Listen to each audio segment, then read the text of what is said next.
வணக்கம். தினமலர்.com மாலை 4 மணி செய்திகள். முக்கிய நிகழ்வுகள்.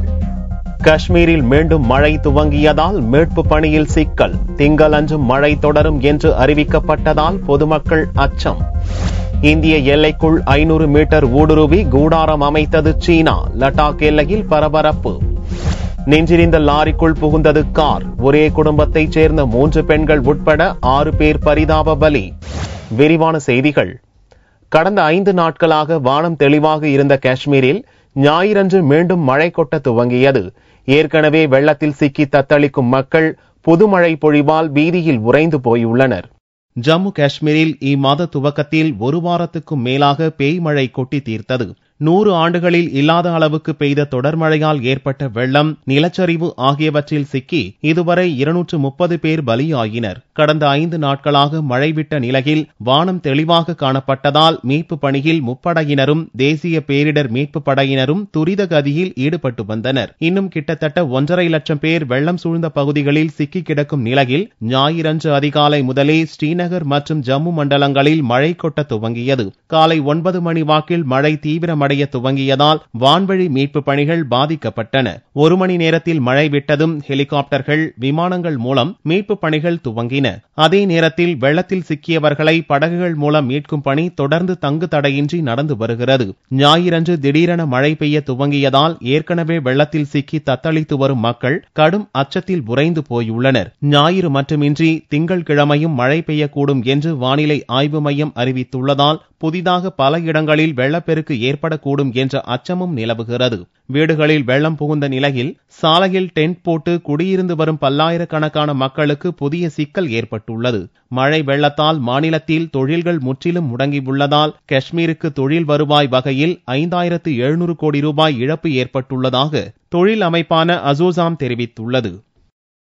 இந்திய எல்லைக்குள் சீன ராணுவத்தினர் 500 மீட்டர் தூரத்திற்கு அத்துமீறி நுழைந்து கூடாரம் அமைத்துள்ளதால் எல்லையில் பரபரப்பு ஏற்பட்டுள்ளது. ஜம்மு காஷ்மீர் மாநிலம் லடாக்கில் இந்திய சீன எல்லை அமைந்துள்ளது. வடக்கு லடாக்கில் டெம்சோக் எனும் பகுதியில் கடந்த 11ஆம் தேதி இந்திய எல்லைக்குள் சீன ராணுவத்தினர் அத்துமீறி நுழைந்ததாக ஞாயிறன்று தகவல்கள் வெளியாகின. இந்திய எல்லை பகுதியில் 500 மீட்டர் தூரத்துக்கு நுழைந்த 30க்கும் மேற்பட்ட சீன ராணுவத்தினர் இந்திய எல்லையிலேயே கூடாரம் அமைத்து தங்கியுள்ளனர். சீன ராணுவத்தினரின் அத்துமீறலை ரோந்து பணியில் ஈடுபட்ட இந்திய ராணுவத்தினர் கண்டனர். இதைத் தொடர்ந்து இந்தோ திபெத் எல்லை போலீஸ் படையைச் சேர்ந்த 70க்கும் மேற்பட்ட வீரர்களை அங்கு இந்திய ராணுவம் நிறுத்தியுள்ளது. இருதரப்பு வீரர்களும் எதிரெதிராக நிறுத்தப்பட்டுள்ளதால் லடாக் எல்லையில் பதற்றம் அதிகரித்து வருகிறது.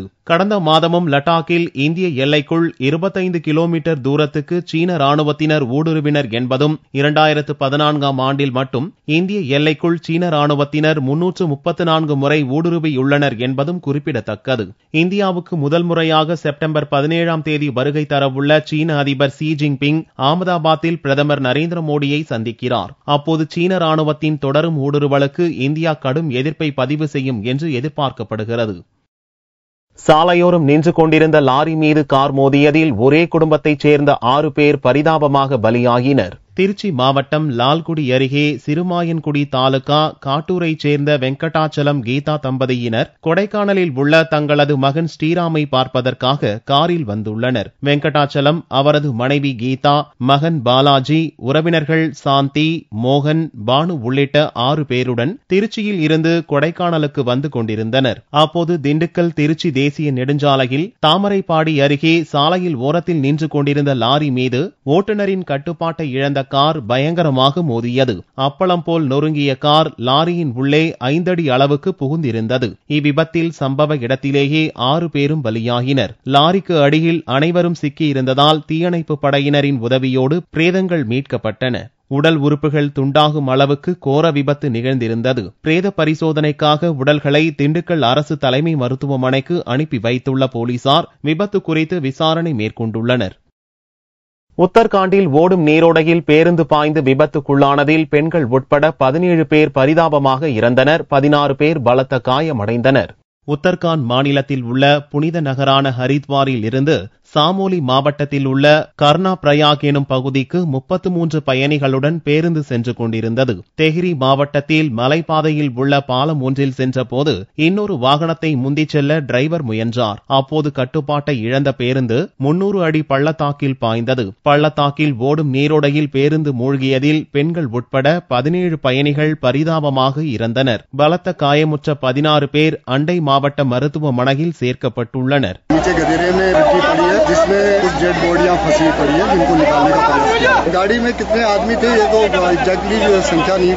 விபத்தில் பலியானவர்கள் குடும்பங்களுக்கு ஆழ்ந்த இரங்கலை தெரிவித்த உத்தரகாண்ட் முதல்வர் ஹரிஷ் ராவத் இறந்தோர் குடும்பங்களுக்கு 1 லட்சமும் காயமடைந்தோருக்கு 50,000 ரூபாயும் நிவாரணம் வழங்க உத்தரவிட்டுள்ளார்.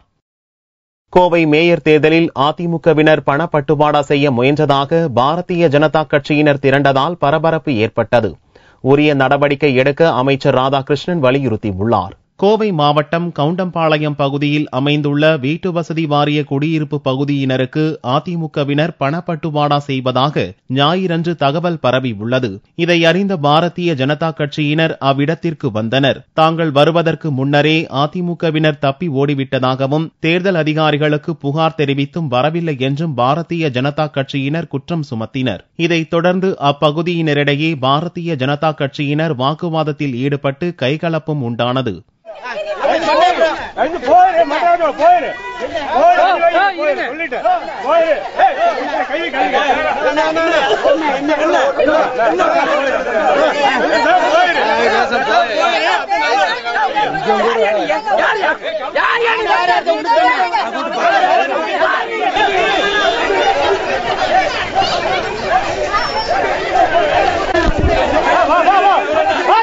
இந்நிலையில் மேயர் தேர்தலில் பிரச்சாரம் மேற்கொள்ள மத்திய இணையமைச்சர் பொன் ராதாகிருஷ்ணன் கோவைக்கு ஞாயிறன்று வந்தார். உள்ளாட்சி தேர்தல் முறைகேடு தொடர்பாக தேர்தல் கமிஷன் முறையாக விசாரணை நடத்த வேண்டும், தேர்தலை ரத்து செய்ய வேண்டும் என்று வலியுறுத்தினார். பணப்பட்டுவாடா நடந்தது தொடர்பாகவும் ராதாகிருஷ்ணன் அதிருப்தி தெரிவித்தார். என்ற கேட்டால் தேவை ஏற்பட்டது என்று சொன்னால் இந்த தேர்தல் முழுக்க நிறுத்தி வைக்கப்பட வேண்டும். இன்னைக்கு காலையில கோவை நகர் பகுதிகளில் ஆளுந்தரப்பைச் சேர்ந்தவர்கள் பணப்பட்டுவாடா செய்வதை பாரதிய ஜனதா கட்சியினுடைய பொறுப்பாளர்கள் தடுத்திருக்கிறார்கள். மக்களும் சேர்ந்து தடுத்திருக்கிறார்கள்.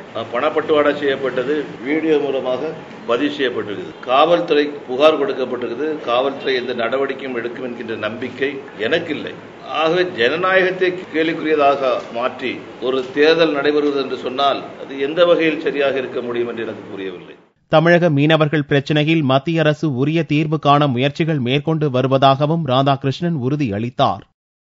நெல்லை மாநகராட்சி குப்பை கிடங்கில் ஏற்பட்ட தீயினை பல மணி நேரம் போராடி தீயணைப்புத் துறையினர் அணைக்கும் பணியில் ஈடுபட்டனர். திருநெல்வேலி மாநகராட்சி பகுதியில் சேகரிக்கப்படும் குப்பைகளை நெல்லை சங்கரன் கோவில் சாலையில் ராமையன்பட்டிக்கு அருகே மிகப்பெரிய குப்பை கிடங்கில் சேகரிக்கின்றனர். இங்கு கொட்டப்படும் குப்பைகளில் நெருப்பு பரவி அவ்வப்போது தீ எரியும் சம்பவங்கள் நடக்கின்றன. இந்நிலையில் 10 மணி நேரத்திற்கும் மேலாக தீ தொடர்ந்து எரிந்தது. நெல்லை, பேட்டை உள்ளிட்ட இடங்களில் இருந்து தீயணைப்பு படையினர் வந்து அணைக்கும் முயற்சியில் ஈடுபட்டனர். இருப்பினும் அதிக அளவில் புகைமூட்டம் ஏற்பட்டு ராமையன்பட்டி, தச்சநல்லூர், தாராபுரம் உள்ளிட்ட பகுதியில் சுற்றுச்சூழல் பாதிப்பு ஏற்பட்டது. இங்க ராமையன்பட்டி குப்பை கிடங்குல அடிக்கடி இந்த மாதிரி தீ எரிஞ்சு புகை வந்துகிட்டே இருக்கு. இதனால அங்க உள்ள மக்களுக்கு என்னன்னா ரொம்ப மூச்சு திணறி பிள்ளைகளுக்கெல்லாம் சில சின்ன சின்ன வியாதிகள்லாம் வர்ற மாதிரி ஒரு சூழ்நிலை உருவாகுது. என்ன பார்த்தீங்கன்னா இது ஒரு 3-4 நாளா அந்த மாதிரி பயங்கரமான புகைகள் வரும்.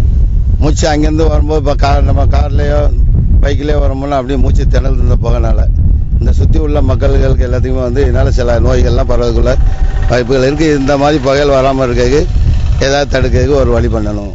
குப்பை புகை காற்றடிக்கும் திசையில் வீசுவதால் நெல்லை மாநகரம் முழுவதுமே புகை மண்டலமாக காட்சியளிக்கிறது. இதனால் குழந்தைகள், பெரியவர்கள் மூச்சுவிட சிரமப்பட்டனர்.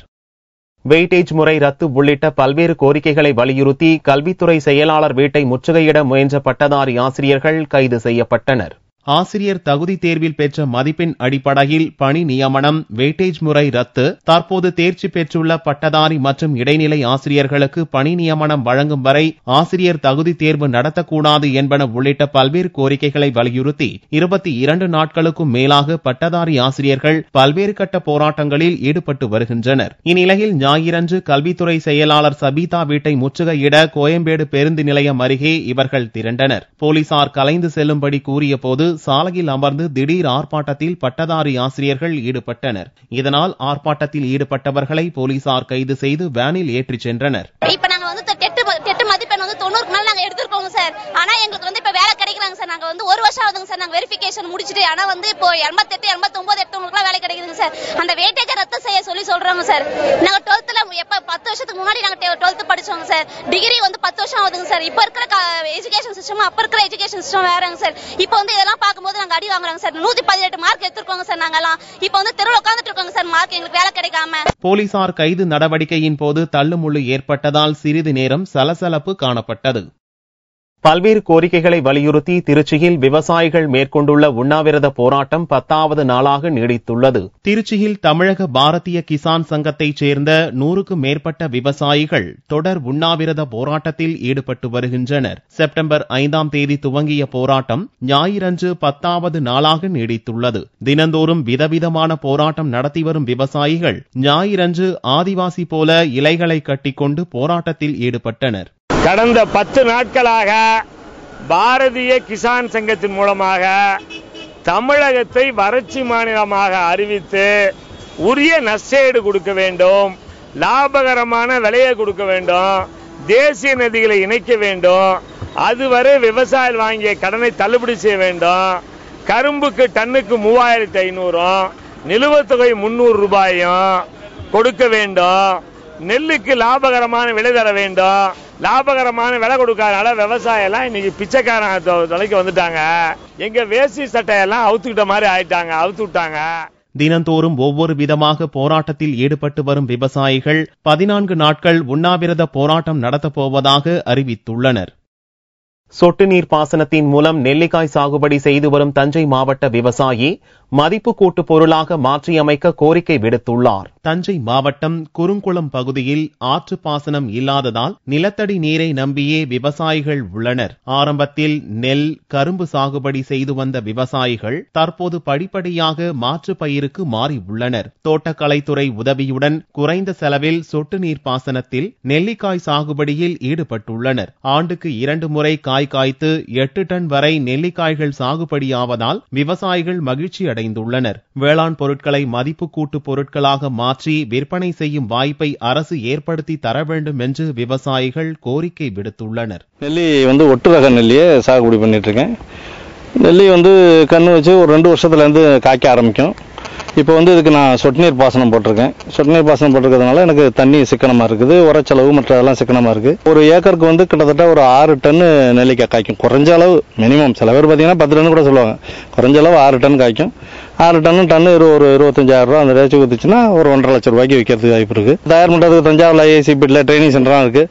அதை தோட்டக்கலைத்துறையோ இல்லை விவசாய அலுவலர்களோ சேர்ந்து நம்மளுக்கு முயற்சி பண்ணி ஒரு 10 பேர் குழுவாக இருந்து ட்ரைனிங் கொடுத்து இங்கேயே அதுக்கு ஒரு ஃபேக்டரி வைக்கிற அளவுக்கு விவசாய ஃபேக்டரி வைக்கிறதுக்கு தயாராக இருக்கிறாங்க.